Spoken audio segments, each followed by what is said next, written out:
Ibu yang dikasihi Tuhan, mengucap syukur bahwa kita boleh ada sampai saat ini karena tuntunan dan kasih daripada Tuhan.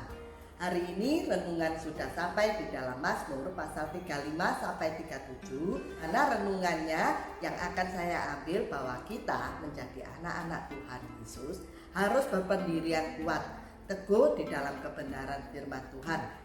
Di dalam Mazmur pasal 35 diceritakan Daud minta tolong pada Tuhan untuk mencelakakan musuh-musuhnya.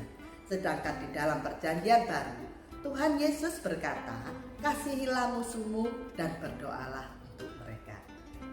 Oleh karena ini membuat kita menjadi bingung apa yang harus kita lakukan. Ada sebuah kisah tentang seorang ayah dan anaknya mau menjual sapi ke kota.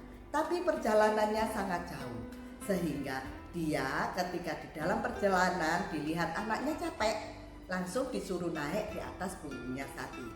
Di tengah perjalanan bertemu dengan seorang kakek. Kakek itu menyeletuk berkata, anak muda zaman sekarang itu tidak tahu diri. Bagaimana ayahnya bisa berjalan, tetapi anak muda enak-enak duduk di atas sapi.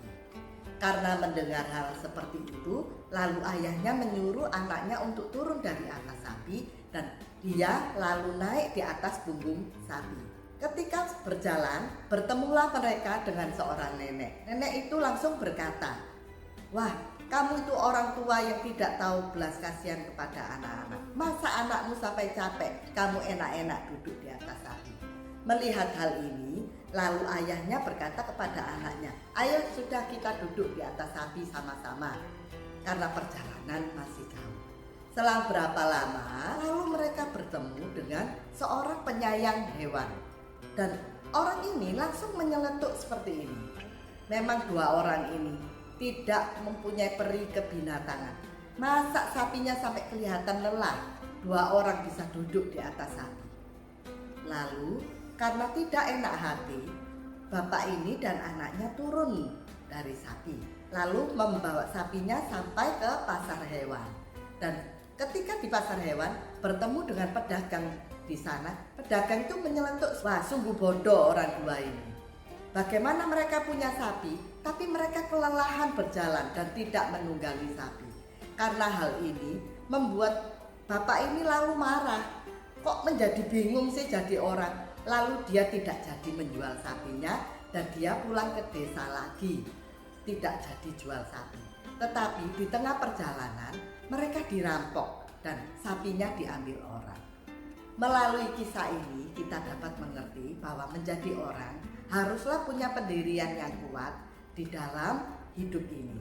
Dan di dalam kerohanian kita bahwa kita harus berpendirian kuat di dalam kebenaran firman Tuhan.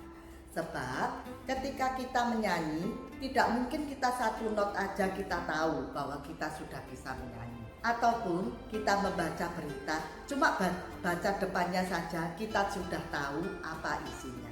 Oleh sebab itu, kita harus tahu apa yang ada di dalam kebenaran ini. Perjanjian dari Allah sendiri yang terdiri dari dua, perjanjian lama dan perjanjian baru. Sebutnya aja sudah perjanjian.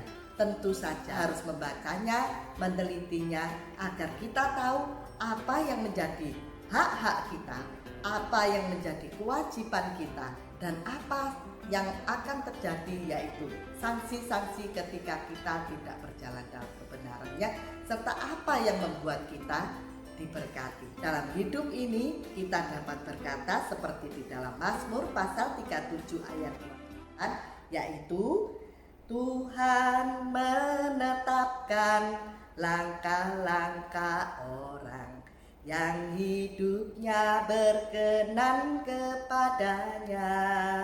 Apabila ia jatuh tak sampai tergeletak, sebab Tuhan menopang tangannya.